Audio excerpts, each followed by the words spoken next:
नमस्कार मित्रों, मैं वंदना और आप लोग देख रहे हैं संस्कृत शिक्षा चैनल। मित्रों, आज के वीडियो में हम लोग नाट्यशास्त्र से संबंधित कुछ महत्वपूर्ण प्रश्न देखेंगे। तो इसमें देखते हैं, नाट्यशास्त्र भरत मुनि की रचना है। भरत मुनि ने मंगलाचरण में नमन किया है ब्रह्मा और शिव जी को। नाट्यशास्त्र निरूपित किया गया ब्रह्मा द्वारा। नाट्यशास्त्र में कुल 36 अध्याय हैं। नाट्यशास्त्र में कुल 6000 श्लोक हैं, जिसके कारण इसे षट्साहस्री संहिता कहा जाता है। षट्साहस्री कहा जाता है, यानी कि षट्साहस्री संहिता कहा जाता है। नाट्यशास्त्र में प्रायः अनुष्टुप छंद है। नाट्य की उत्पत्ति का वर्णन नाट्यशास्त्र के प्रथम अध्याय में है। भरत मुनि के 100 पुत्र थे। अप्सराओं की रचना ब्रह्मा ने की, यानी कि जैसे प्रश्न किया जाए अप्सराओं की रचना किसने की, तो अप्सराओं की रचना ब्रह्मा ने की। ब्रह्मा ने अप्सराओं की रचना मन द्वारा की। नाट्यशास्त्र को पंचम वेद कहा जाता है। अगर जैसे कहा जाए कि पंचम वेद किसे कहा जाता है, तो नाट्यशास्त्र को। नाट्य धर्म, अर्थ तथा यश की प्राप्ति कराने वाला है। ब्रह्मा ने नाट्य वेद निर्माण के लिए ऋग्वेद से पाठ लिया। ब्रह्मा ने नाट्य वेद निर्माण के लिए जो पाठ लिया वह ऋग्वेद से लिया। ब्रह्मा ने नाट्य वेद निर्माण के लिए अभिनय यजुर्वेद से लिया। ब्रह्मा ने नाट्य वेद निर्माण के लिए गीत सामवेद से लिया, यानी कि ब्रह्मा जी ने किस वेद से नाट्य निर्माण के लिए, नाट्य वेद को बनाने के लिए किस वेद से क्या लिया, ये चीज बताया जा रहा है। फिर आगे है, ब्रह्मा ने नाट्य वेद निर्माण के लिए रसों को अथर्ववेद से लिया।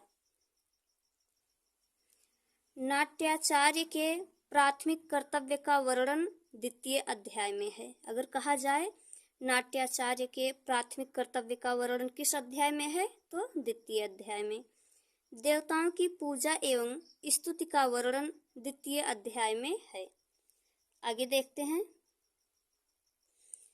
नाट्य का प्रथम प्रयोग हुआ इंद्रध्वज महोत्सव पर, यानी कि नाट्य का जब प्रथम प्रयोग हुआ तो इंद्रध्वज महोत्सव पर हुआ।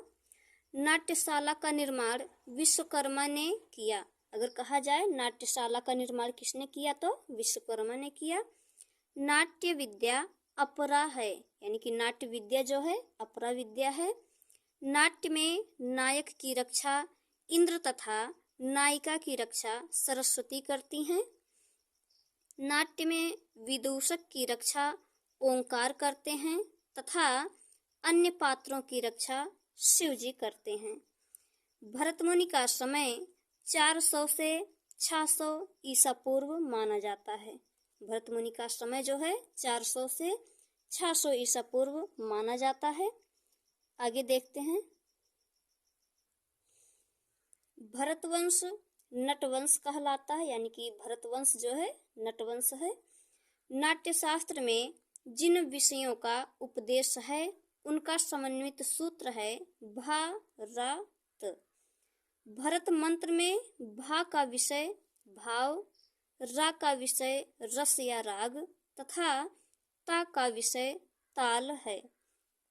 ओम को प्रणव कहा जाता है। नाट्य रंगपीठ पर होता है।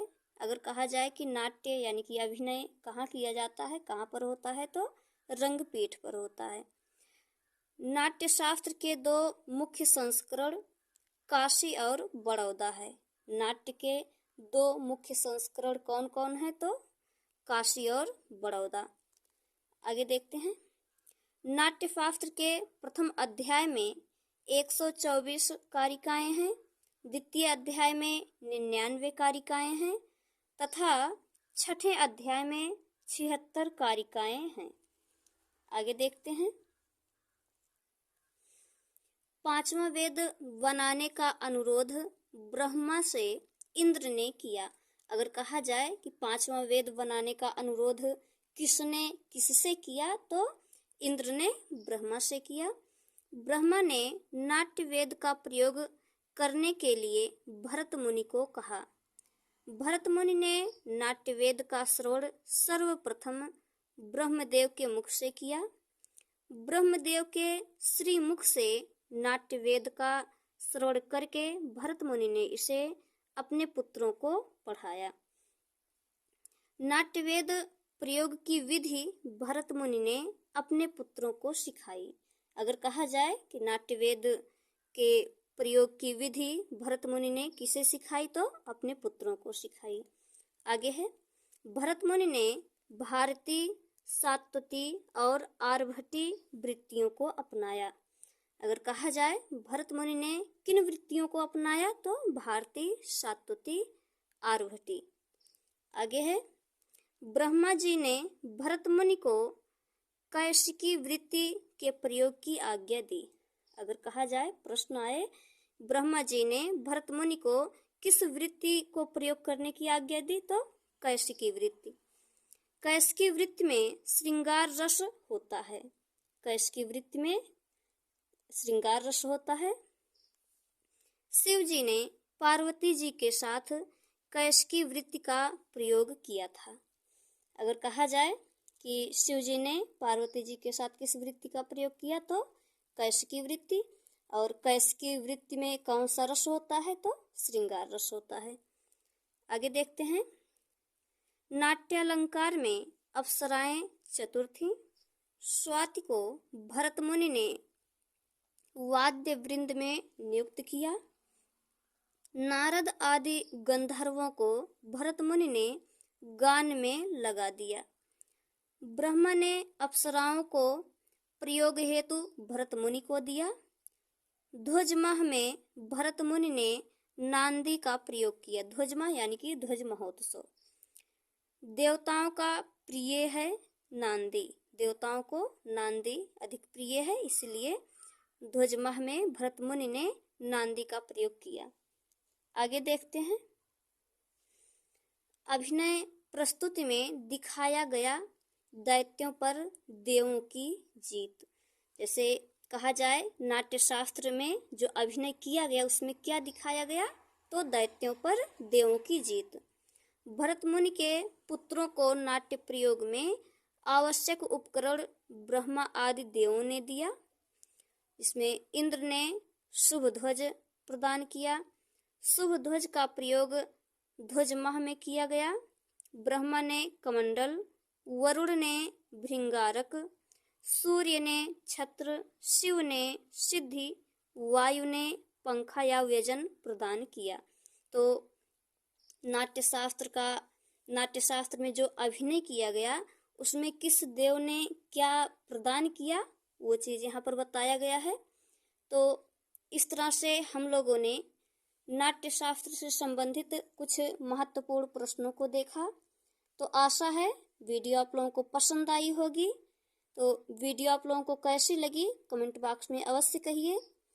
ऐसे ही वीडियो पाने के लिए हमारे साथ बने रहिए। वीडियो को लाइक तथा चैनल को सब्सक्राइब कीजिए और अपने मित्रों के साथ अधिक से अधिक शेयर कीजिए। अब मिलते हैं अगले वीडियो में, तब तक के लिए नमस्कार।